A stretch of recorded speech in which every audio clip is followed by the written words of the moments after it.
Davao City, pinaka-unsafe na lugar sa Pinas.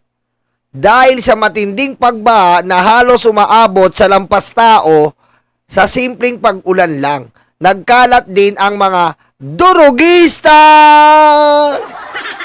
Yan po, ayon po yan sa Wow Pilipinas. Ayan po tama naman to Davao po ang pinaka-unsafe. Kinakabahan po ang mga tao dyan sa konting pag-ulan. Diba?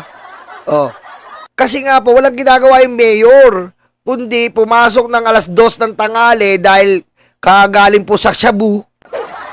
Aray ko. Diba? Kagaling sa Shabu. Siyempre, tanghali ka na magigising. Minsan nga, wala pang tulog si mayor Sobrang sipag daw Sobrang sipag ni mayor. Kakabaril ng mga Oh. Yan po Davao, pinaka-unsafe na lugar sa buong Pilipinas.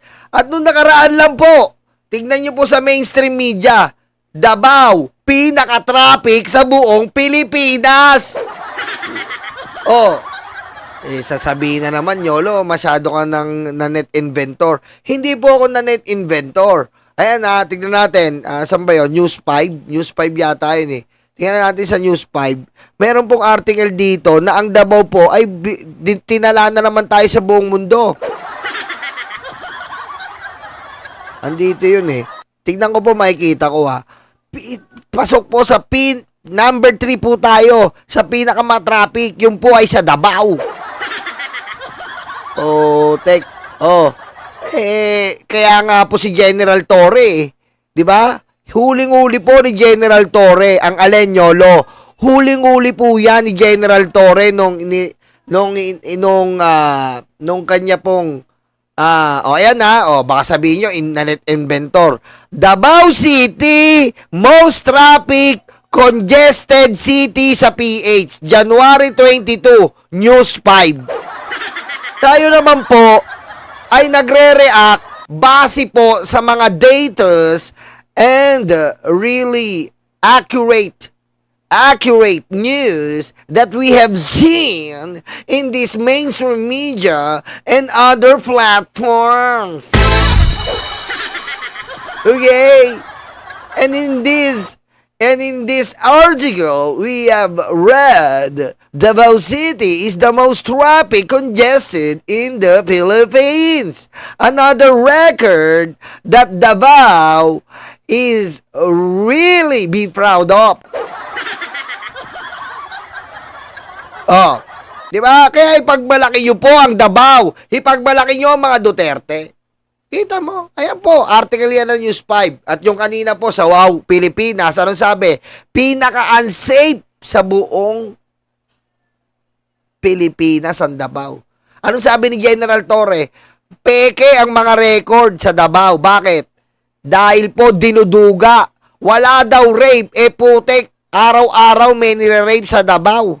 Dahil po, binabago nila ang logbook sa pamumuno po ng kakutsaba nila dyan, PMP, na mga direktor noon. Huling-huli yan ni General Torre. Nung panahon po si General Torre ay CIDG. At aarestuin niya ang anak ng Diyos sa Davao. Kita niyo po, napakamakapangyarihan ng Davao. Nandiyan ang anak ng Diyos, anak ng puta, anak ng shabu. Patayin mo si BBM. No joke.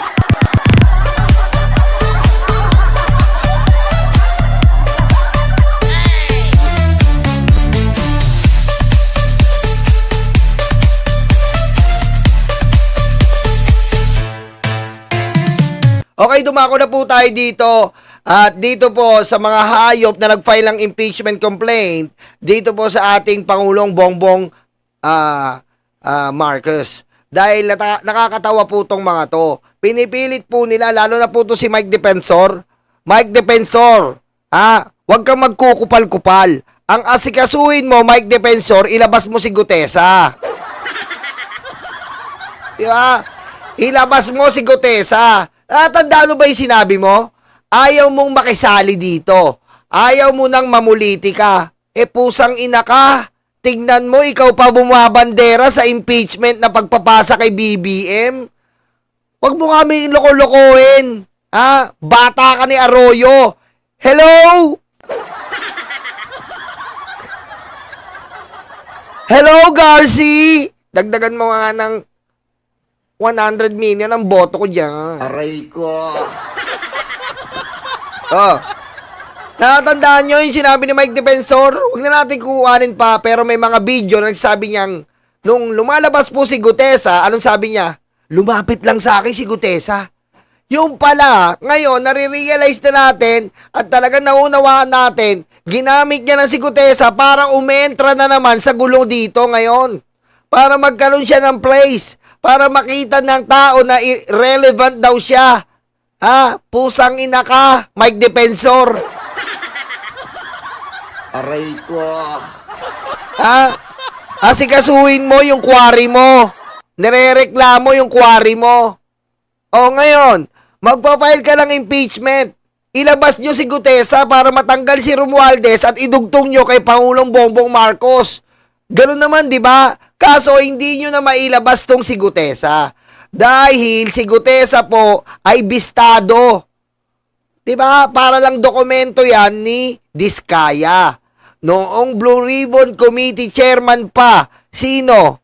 Actually, sa totoo lang po nakaplano na yan. Si Defensor, noong Blue Ribbon Committee po, noong Blue Ribbon Committee pa, si Peluca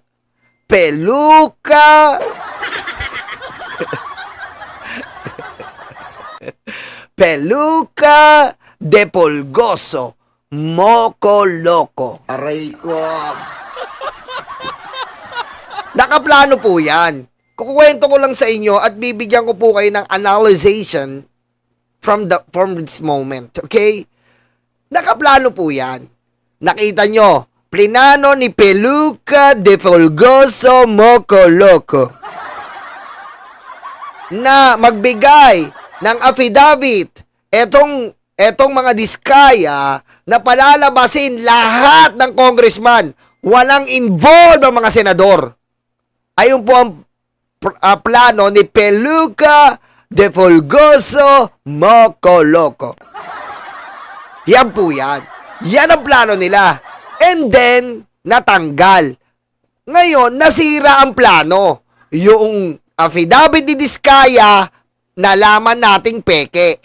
Kaso, nag-uusap na yan si Defensor at Marcoleta na ililinya nila yan, yung script na Gutesa Defensor.